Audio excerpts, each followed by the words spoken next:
Good morning. Hello there. It is June 28th, about 7:24. This is Bev. This is the Bev D Show. A little something we got going on here. Reaching out to the universe, to all the ears out there that are willing to listen and maybe become inspired or entertained or just nothing else better on while you are driving to and fro.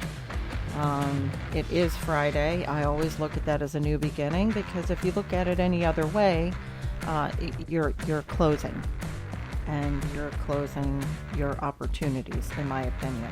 A lot of people think wrapping up is on Friday for the week. Yes, but don't do that the whole day. Make some outbound calls. Call somebody you're afraid to call. Call somebody you're afraid you're going to blow the deal if you call them one more time. Call them one more time. And when you do, stand up. I found out that just the act of standing, we can burn about 50 calories an hour. Can you imagine that? And not that I want anybody standing for an hour and passing out, but it's kind of a nice thought that we burn almost a calorie a second by standing. So I would think that rather than sitting, if you have the opportunity and the legs to do so, please stand and take advantage of something that some people don't have the opportunity to do. Maybe they might not have legs. Maybe they might be injured or hurt. We take for granted these gifts that we're given every day. So get the hell up, stand up, walk around the room, put that headset on that we've been blessed with that doesn't tie us to our desk. Walk around, look outside, do that. It not only helps you sometimes with your thought process when you're on the phone with someone, but it also, here, come to find out, just by standing and moving around a little bit, we could burn up some calories too. You know, I never wanted to be the type of person that was going to die at a desk. Desk is a tool, it's an anchor, it's a place where things sit, but it isn't where I want to sit. We got these really cool things in our office. We are a advertising firm, and a lot of the designers and customer service people have the new desks and they're not new, but they're new for a lot of the girls in the office, but you can pull it up and you can stand and do your work. So stand up, because it's a better way of circulation. It's going to help burn some calories, and lo and behold, it might even help your thought process. I have been, unfortunately, in my recent years, I have been at the bedside of people who were on their way out, people who were dying. And I remember the one time we were all talking and everything, and this person knew that they were dying, and they clapped their hands together and they said, "Damn it, I don't want to do this yet. I don't want to die yet. I wish I could get out there and do it all over again. I'm not ready to go yet." And what they were facing was that, oh my God, here it goes. I didn't do this. I didn't do that. I didn't do this. And I wanted to do that. And I want to get it back out there and do that thing I did all over again. And I can't get that out of my head. You know, I'm in a growth period here where a little bit of a caterpillar embryo kind of thing, spreading my wings, you know, busting out of it, and going to be a little butterfly that, you know, goes from place to place and thing to thing. And before that happens, and in the meantime, I want to be doing things that I always wanted to do. And today I put a little thank you note out, thanking everybody that's going along this particular journey with me, that having this show. It too is at the embryo stage. It's just in the beginning. We're just figuring out what to say, how long to do it, what kind of feedback we're getting, what kind of content we want to put out there. So we are in a growth stage right here. And I've wanted to have a show my entire life.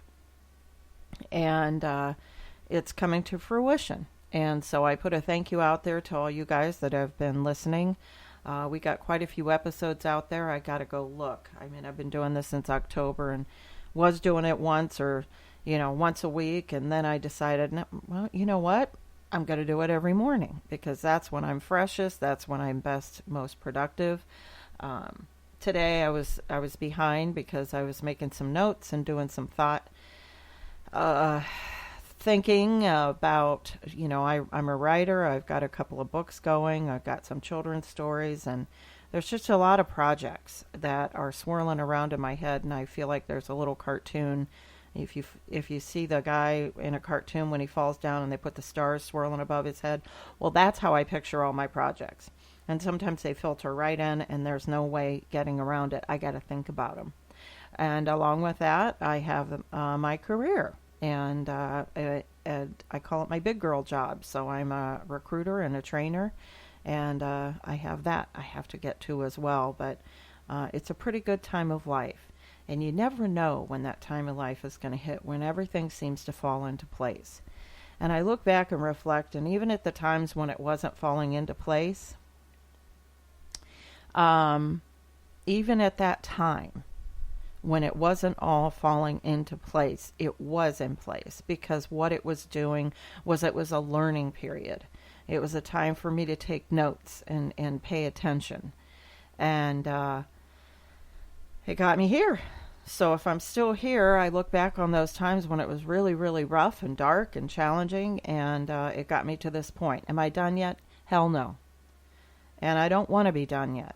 And I do want to be in a, everything can't be perfect every day. I want to continue learning from others, from life, from things that happen to me and how I respond to them, so that, I want to share. I want to share what's been going on with me and how I got to this place. And if we all have varying different ideas of what success are, and some people equate that to the biggest, baddest ass cars, and that's pretty cool. That's pretty cool because I love cars too, classics and or some of the new stuff that's out. But or it might be trips, or it might be their house, or whatever. Right now, I'm feeling pretty good about things. But if you saw my house and you saw my car, and it's just not what maybe others might think is success. But I value success as how many happy moments or secure moments or thoughtful moments where you're really paying attention and listening during the day. I think that's a successful activities for a human being. And, I put in my little title today, stand the F up, stand up. Because it might be something different than what you've done, the day before. And this is what I want you to do. Friday is a great day for new beginnings.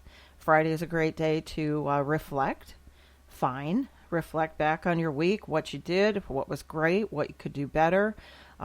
Whether you're a professional or out in the workforce, or whether you're a stay-at-home mom and in the home workforce, there's nothing greater than raising those little human beings. I was very blessed to be able to spend the majority of my time home while helping with taking care of my daughters.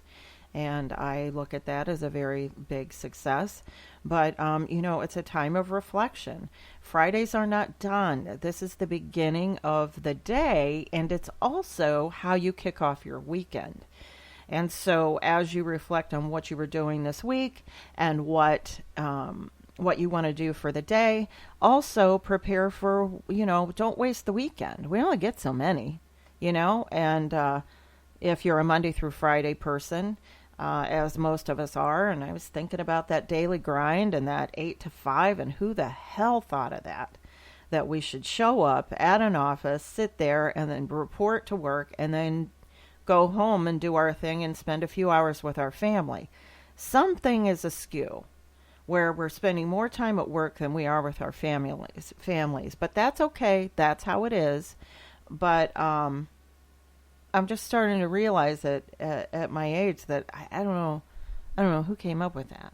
You know, it can't always be that way. Sometimes you got to spend more time with family than work. I don't know. We got to get more flexible as human beings. A lot of sad individuals out there, a lot of happy individuals out there. If you're one of the secure ones that are feeling pretty damn good about yourself and your life, I will pray for you, and I'm glad for you. But what I'm praying for is that you will share that success with others, and that you'll lend a helping hand and be kind and say, you know what, this person looks like they're struggling. Maybe me, maybe all my success, maybe some of the things that I've been through, maybe I could help that guy out. Maybe I could. Maybe there's something that I could do to make a difference. Because, and this is cue the soft music, this is when I get all touching and stuff, but it actually, music behind what I'm saying, it inspires me to say other things. So I think that's kind of funny. I know there's shows out there that make fun of this kind of music and stuff. You know, the Dr., what is her name? Dr. Laura show, you know. That's not what I'm trying to do here. I'm just trying to work through some thoughts. So, if you're in a good place, you know, help somebody else out. Extend your hand and say, hey, you know, I remember being in church once. Yes, I did go to church once. I am a firm faith believer, but I do not show up every Sunday. God is with me every single day, and I want to join a church. I do. You know, I want the guy that talks about me over my ashes to know a little bit about me and my family. And that's what church is. It's a family. Anyhow, I don't go to church right now. But when I did, there was the story of, I'm going to try and get through this without crying. But there was the prodigal son. And the two sons and the one that came back home. And, oh, God, it's so touching. It's just a great story. If you need a good book to read, whether you're a believer or not, the Bible is a wonderful book. Got some really good stories in there. Tie right into what's going on in our lives today. Anyhow, they painted this picture. The pastor painted this picture of God. And he went on to say how God is like the father in the prodigal son. And how his hand is reaching for us. It's always there. He's always saying, you know, even to the people that don't believe in him and stuff, he's like, my hands are always here. My arms are always open wide. You just need to let me embrace you. You just need to take my hand. And that's who we are. You know, if you struggle with your belief that there's a greater being or whatever, that you be that person. If you think you're the greatest thing on earth, then okay. Then if you think you're the be all end all, and I'm not being a smartass here, if you honestly are a be all end all, then be that all for someone else. Do things for others. We're getting in our bubbles, guys. We're getting to where it isn't that easy, where neighbors, I drove through a neighborhood the other day looking at some beautiful houses. It was a Saturday afternoon, and man, the sun was shining, and there was not a kid in the yard. Not a child to be seen. And it was shocking. Perfect neighborhood, perfect yards. Kids should be running from yard to yard. My girls grew up that way. We had a double cul-de-sac, and there were kids falling into each other's yards all day long, all evening long. We had to beg them to come home. We couldn't find them. They're in each other's yards and basements and popsicles and all this stuff going on. What happened? What happened? So if you're the parent of a kid who's not going outside, tell him to stand up. Tell her to stand up. Put that damn toy down. Or take that toy outside and get some vitamin D and let the sun get to you. We got to get up. We got to get active, and we got to help each other. We have to. Stand the F up and do for others. If you are blessed to have a pair of legs, use them. And do something. And the easiest way out of any slump, any tragedy, anything is to help somebody else. I swear to you, I promise.